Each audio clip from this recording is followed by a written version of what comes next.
All right, this is the review for Entrepreneurship Test number Unit 3 over chapters 10 through 13. That's 10, 11, 12, and 13. If it were me, I would pull out a piece of paper, I would take some notes, and I would try my very best to focus on the material for the next 45 minutes, okay? Don't go to sleep halfway through, okay? This test has, just so you know, it has a total of 48 questions plus 2 short essay questions, which we'll talk about later, okay? All right. Are you ready? Tell me how to define the marketing plan. How to define that?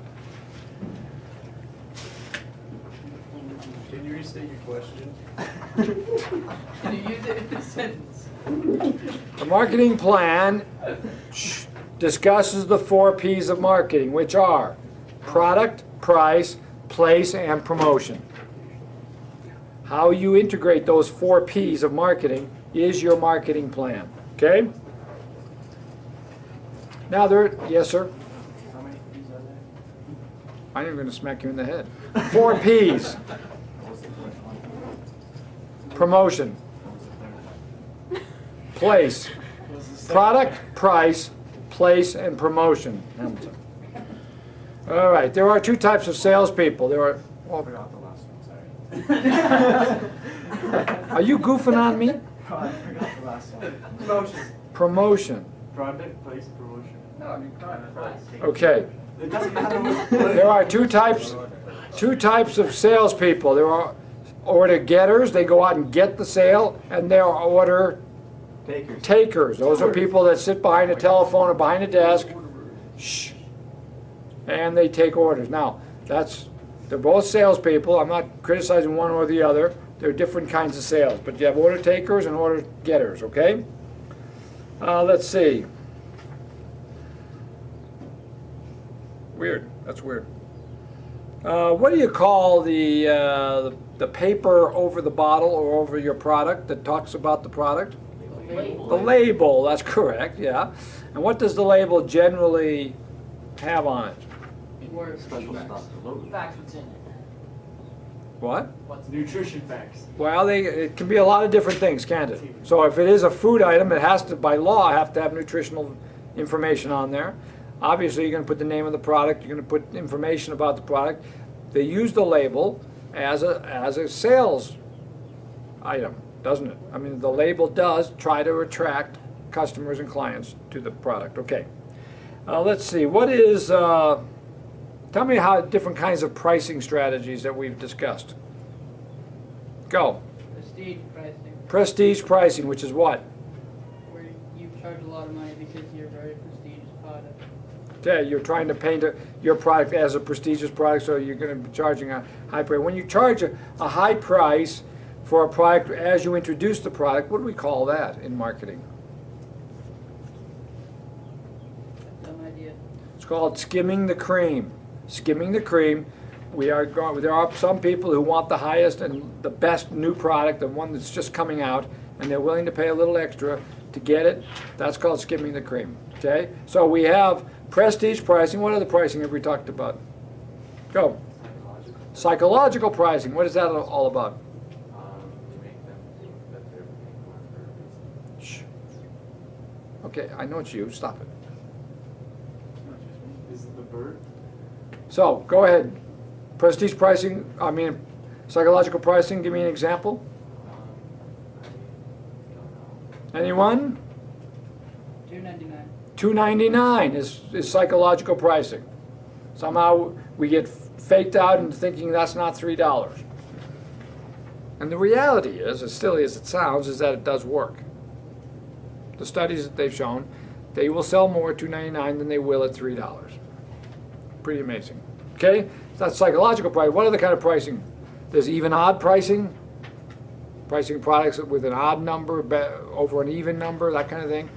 There's penetration pricing. What's penetration pricing? That's where you got a new product, and because it's new, you sell it at a low price so that you can sell lots of products and get it so that people buy it and then you raise the price. So what are you trying to penetrate? You're trying to penetrate the market, aren't Yeah. you? You're trying to gain market share.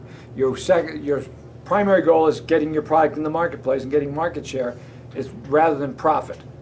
So penetration pricing sometimes, as is skimming the cream pricing, both of those can be temporary pricing structures. We also have other kinds of pricing. We have flexible pricing. What's flexible pricing? Anyone? Flexible pricing means bargaining. We set a price where we aren't firm on the price and we can negotiate with customers. You also have pricing where you charge different things based on how much they sell or how often they buy, or bulk pricing. And there's a lot of different kinds of pricing. Anyway, okay. Now, what's a cooperative? What's cooperative advertising mean? Working together to advertise something. Who works together? Two companies. Yeah, a lot of times, sometimes we see manufacturers working with the retail store advertising certain products. Grocery stores, when they put something on sale, many times they have gotten a special deal from the manufacturer in order to put it on sale. So that they're cooperating on the advertising cost. Okay? That happens a lot. What's a rebate? Where you get a certain money back from that. Okay, rebate is a marketing technique. It's an advertising and promotional technique where people get part of the purchase price refunded to them after the sale, right? Different than a coupon. But it's in some ways more effective than a coupon because people don't really claim the rebate even though it helps them buy it. All right, let's see what else there is here. If everybody is charged the same price for the product no matter what the circumstances, what do we call that strategy? It's called the one price strategy. Pretty stupid, isn't it? But pretty easy to remember. One price strategy. All right. The buying process is defined as the mental process that a customer goes through when they're buying a product. Remember the steps. You determine a need. Say, hey, I need a new TV. Mine's not working. What size TV do I need? What kind of features do I want on my? These days, do I want a 3D TV? Do I want a flat screen? Do I want a plasma, an LED? Do I need this? Do I need that? Whole bunch of different questions. Do I need a 1080p or how about a 1080i? Or lots of questions to answer. Once I have all those this is the process of eliminating. Then once I know the types of features I want, then what kind of model is the best model with those features. Then I go look around and I look at LG and I look at Vizio and I look at Samsung and Sony and Panasonic. And then once I decide on a model, maybe, this is one way to do it, then I go shopping for price. Who's got the best Panasonic, 55-inch, whatever. Make sense? That's called the buying process. Okay? Let's see. Tell me about channels of distribution. What are they? Gets to the customer. Yeah, it's nothing more than the path a product takes from the manufacturer to the consumer. That's the distribution channel. Okay? What's an indirect distribution channel? Indirect distribution channels use intermediaries. It doesn't go directly from the manufacturer to the store. It goes through a supplier, a wholesaler, a distributor, somebody like that, okay? What's a sales forecast?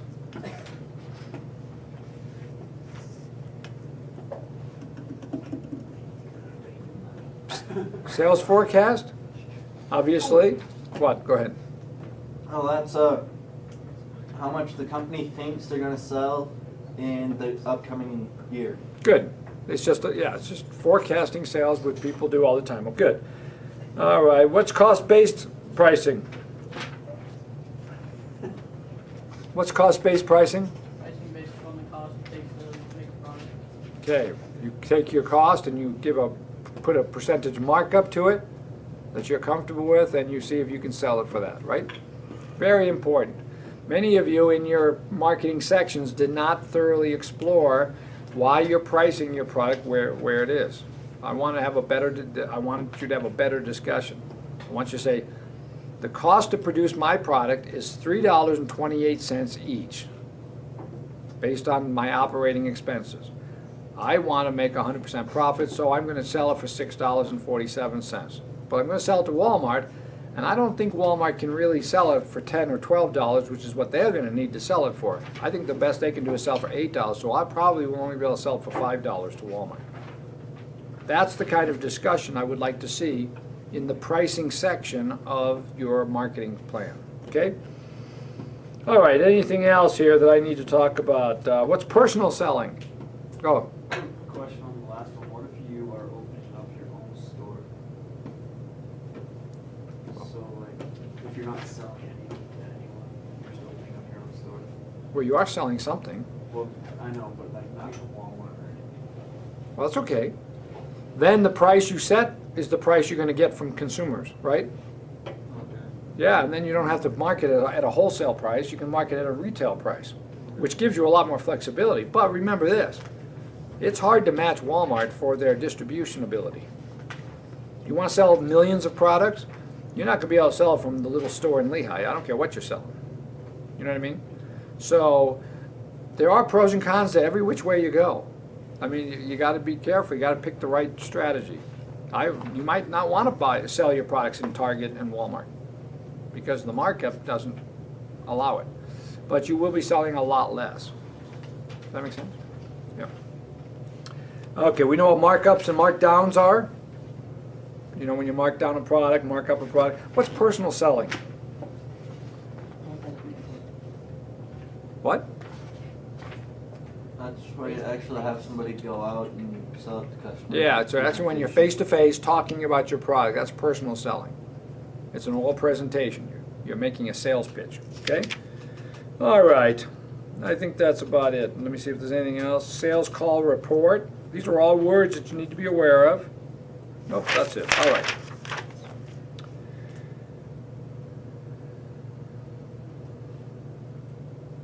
What kind of pricing provides the lowest price to customers? Competition. Cost-based. Discount. Last figure. I haven't heard it yet, but it could be some of those. But here's the pricing that they're looking for is promotional pricing.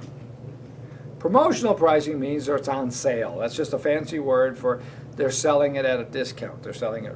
I mean, I understand what you're saying with competition-based pricing or cost-based pricing, but when you put your thing on sale, that's called promotional pricing, and that offers a lower price, and you know that. Okay. So what is the name or the symbol or design of your product called? The logo. No. Now, this item is on your logo. It's called the brand. The branding is the word you're looking for. This is the problem with this kind of test. There's a lot of words that you might be able to use, but there is a best word. Branding. Your logo is generally on your brand. Right? Okay. Branding. What are beliefs, ideas, and impressions that people have of a business? What do we call that? Impression. Well, I said impression, didn't I?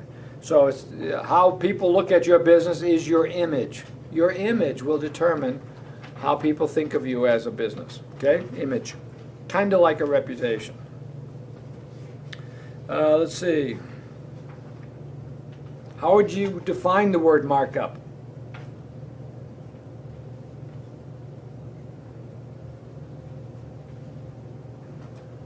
Maybe you wouldn't, I guess. This is good, more expensive. Well, the markup is the amount added to the cost to help create a profit, right? Markup. Okay? There are different reasons why people buy things. When somebody makes a very conscious decision based on a need, what kind of buying is that? Rational is the word that you look for. Rational buying motive, right? You got rational and you got emotional. Emotional needs or emotional motives are different. Those are bought spur of the moment. You know, that's why they put a bunch of little junk next to the checkout stand in the grocery store, because they are, and it happens. I do it too. All of us do it. Oh, that looks good. It's only 70 cents. Throw it in the, you know. All right, let's see. What do we call it when, well, what do we call Kirkland? What is Kirkland? Ohio? Yeah, Kirkland, Ohio. No, that's not what that's not what I'm talking about. It's called a private brand. Kirkland products are Costco products. Costco doesn't make those products, most of them. They don't make them. They have some other company make them. And then they put Costco, the name Costco on them. That's called a private brand. Kind of like Western Family, kind of like, there's a lot of private brands out there. Okay? Private brands. What's a sales budget? How do we decide what sales budget we're going to use next year? Yes, we take our sales forecast and then we develop a budget around the forecast. Now that really does depend, you know, a lot of, you'd be surprised how much of a difference it makes as how good a manager a person is. A good manager is much more accurate on sales forecasting and sales budgeting than a bad manager, for example. Let's see. Dumb. Let's say we want to bring out a product. We want to bring out a new cookie with chunks of pork in it. Pork cookies. Come on, it sounds delicious. Bacon cookies, whatever. And so what we do is we bake up a bunch of batches of bacon cookies. That sounds better than pork cookies. And we take them in front of stores and we just pass them out to people, little pieces of the cookie. Leave them alone. And we pass them out to little people, not little people. You're too big. I can't give it to you. No. You pass it out to people and you ask their opinion after they bite into it. What are you doing? Do they have samples? You're sampling, but why are you sampling? You're doing research, aren't you? What kind of research are you doing? Primary research.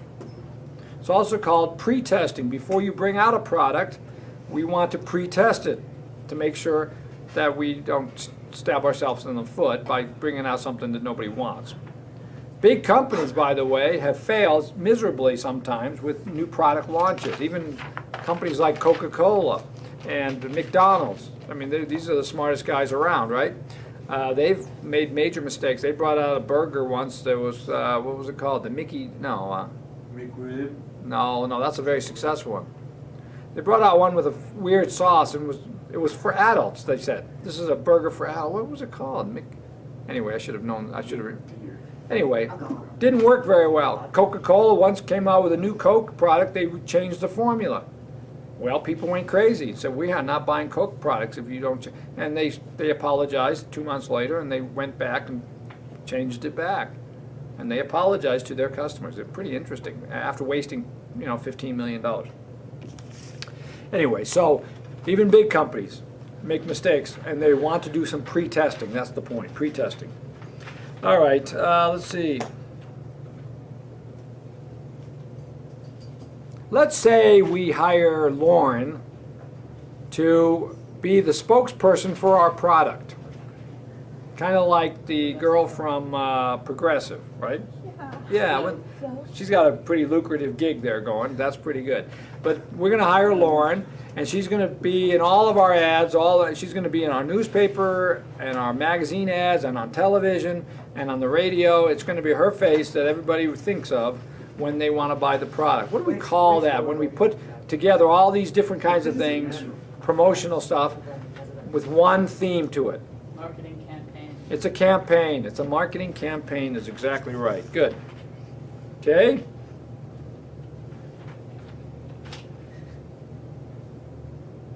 I'm selling pizzas for $12. I know that my costs for the running of my business for the month is $12,000. Right? I'm selling pizzas for $12. I know I'm going to spend $12,000. How many pizzas do I have to sell to make sure that my costs are covered? 1,000. Exactly 1,000. We call that what? Break even. The break-even point. Yeah. And business owners watch that carefully. They get very excited when they cross over the break-even point early in the month.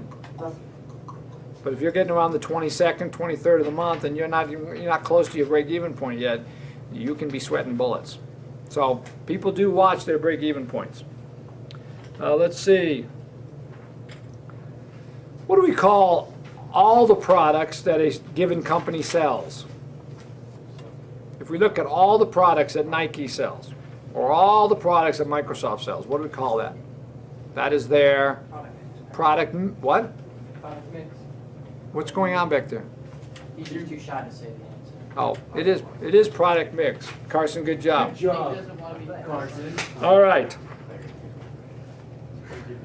Product mix is all the products. That's different than product line. What? Can I go to the bathroom and get a drink? Sure. So excited. I thought you had a question, but you sort of did. It was a bathroom question. Good. Why don't you lay your head on the desk and just be quiet? Let's see. What do we call pens, pencils, T-shirts, giveaways, other kinds of things like that? What do we call that? Promotion. That is part of a promotion. They're called specialty items. Shh. Specialty items. They can be very effective. They can be very effective. You keep saying stuff. Just stop. And it's gross. Well, stop hitting people. You big bully. You said something that offended my religion. Your race. Yeah. Until I All right. Now let's see. What affects your sales operations? There are two things that really affect how you sell your product. One is the industry that you're in. I mean, if you're in the industry of making battleships, you market those quite differently than you market iPods, right? Or hamburgers are a lot different than T-shirts. So the industry plays a big part in what kind of marketing campaign you're going to put together. The other ingredient that makes a big difference is what? Anybody think about it? Something? What do you think? Has to do with the size of your company. Makes a big, big difference.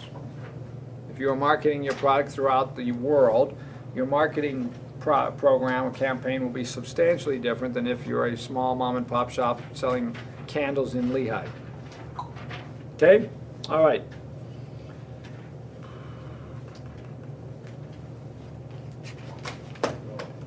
All right. If you price your product based on perceptions by customers, what kind of pricing are you doing? That is psychological pricing. Okay? Okay, now, how we mix the 4 P's of marketing is called what? It's called the marketing mix. Now, we have the product mix and we have the marketing mix, and don't get those confused. How we integrate the 4 P's of marketing is the marketing mix. Okay, all of our products, with all the different kinds of products that we have, that is our product mix. Okay, all right. Let's see.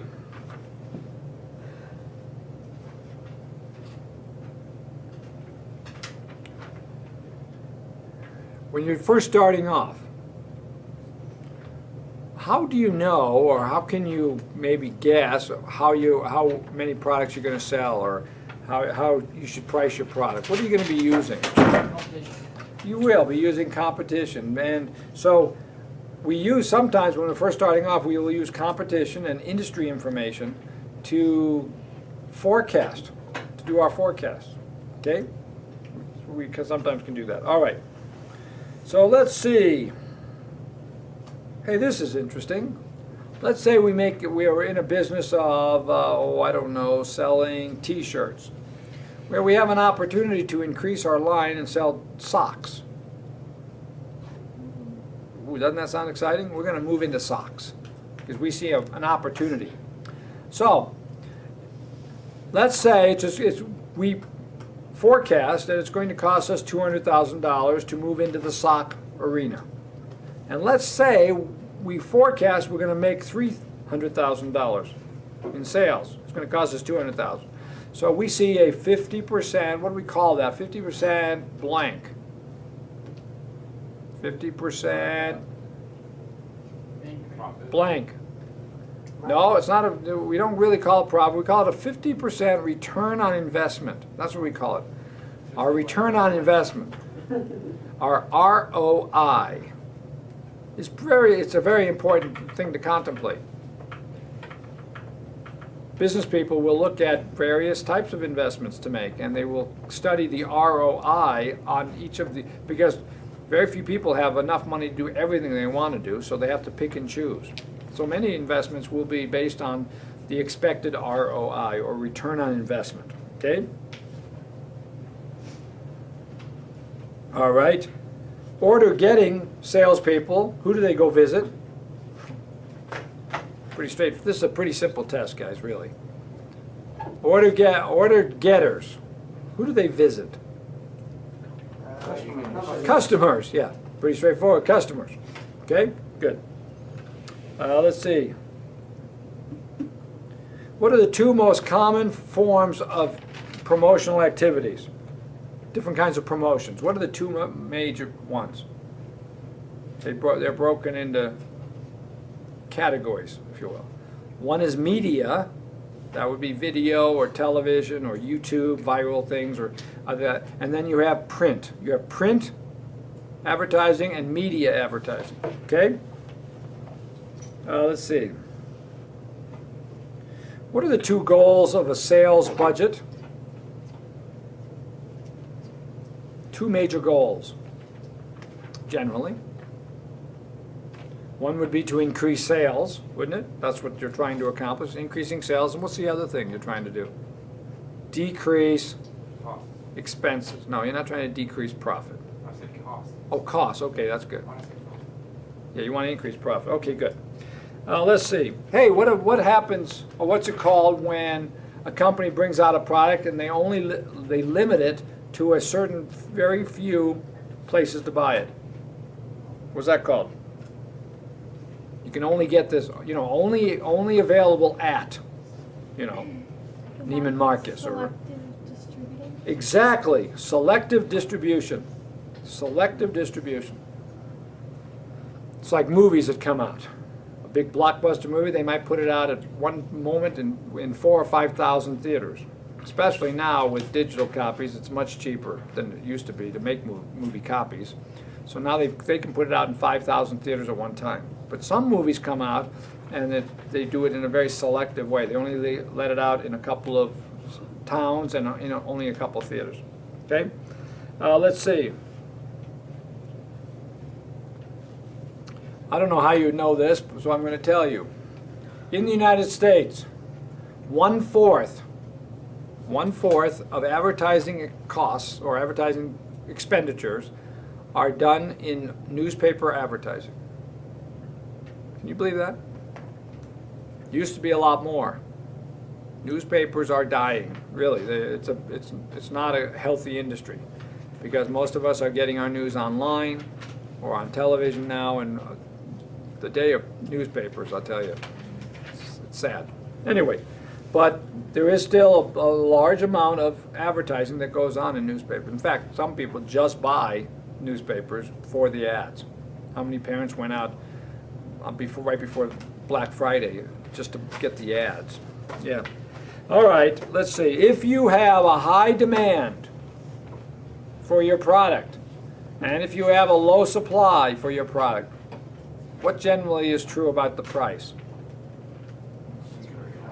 It's going to go up in price, right? As the demand goes up for a product in limited supply, the price is generally high. What is the perfect market, the perfect example of very low supply for something that's in demand?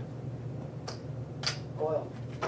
No, it's not a fair question. What I'm thinking of is an auction. If you think about an auction, you realize that it's a one piece, a unique piece.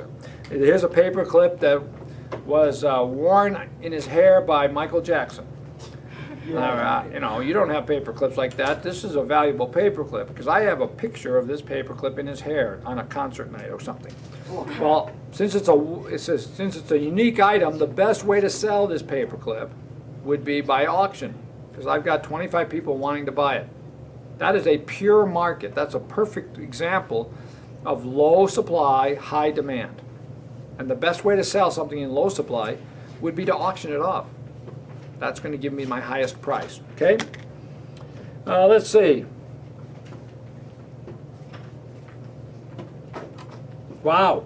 Let me read this to you. This is interesting. Pricing strategy. Price strategy review should focus on basic strategies, policy review, and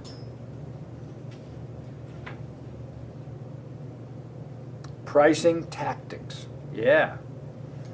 Got that? Pricing tactics. All right. We're almost done.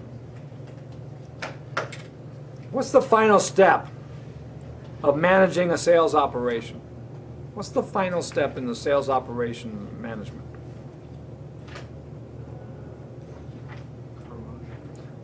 Nope. It's evaluating performance. See, it's a cycle. It's a constant, continuous cycle. We're setting forecast.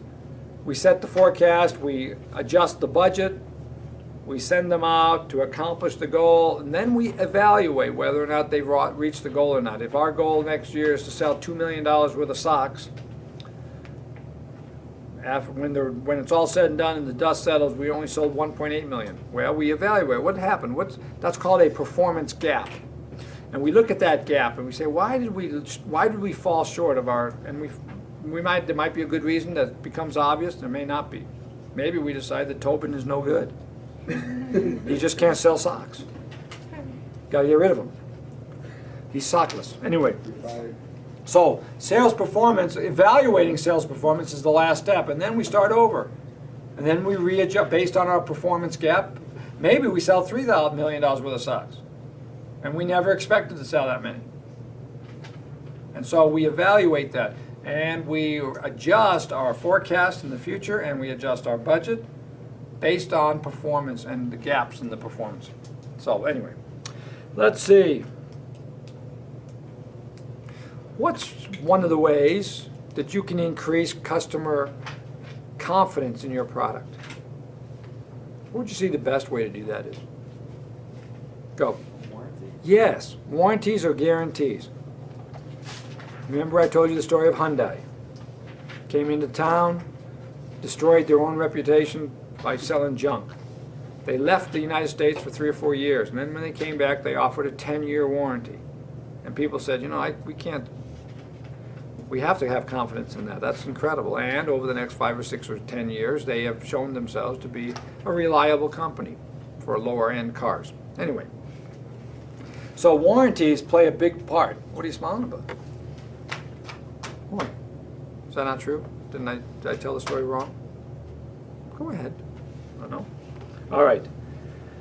Let's see. What is the standard that we use to compare costs in business? I'll give you an example. When I had my pizza business, I knew that the cost of the pizza should only be 20% of my overall expenses, of my sales, I mean. If I sell $10,000 worth of pizza, it should cost me $2,000. Well, how do I know that? Why would I know that? Because that is the industry averages. And I look at the industry averages. If my pizzas are costing me 30%, then I'm doing something wrong. Why are my expenses so high? Make sense? So it does become rather important to look at industry averages to make sure that we're in the same ballpark. Unless we are selling a product that there's no competition for. There's no way to gauge it. It's a brand new product that nobody else has. If you invent a time machine and you get a patent on it, well, if you do, then I want to be your best friend because we'll make a ton of money together. That would be super cool to have a patent on a time machine that actually works. and you would be able to control the pricing of it because there is no competition for you. Anyway, Would that be a monopoly? it's the idea of a patent does give you a legal monopoly. A legal monopoly? A legal monopoly. That's awesome. Now you cannot patent a time machine. You can patent the way you produce the time travel, the process. And if nobody else can figure out any other way to do it, then you, baby, control the process. And that is a beautiful thing. What? But then people could go back in time and take the patent from you. Sounds like a movie. Okay. There's some truth in that. All right. Let me grab my book for a second. That's the review for the test.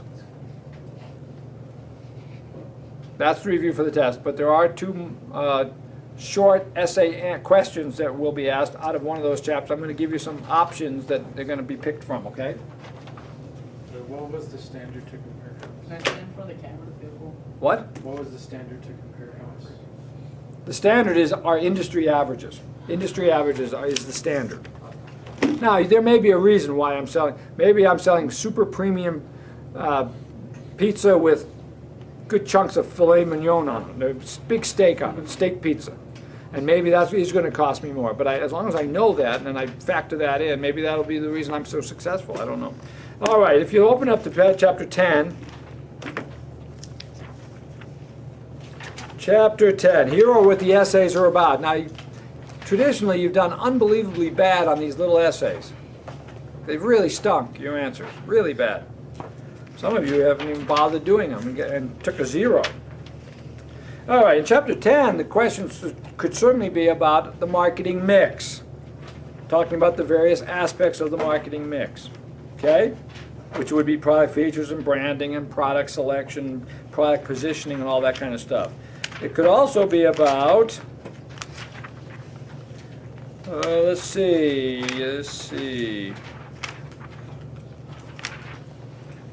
In chapter 11, it could be about pricing strategy considerations. How do you price them? Or what kind of pricing strategies you can employ, the different kinds of pricing. That would be on page 184, 185. Could be that.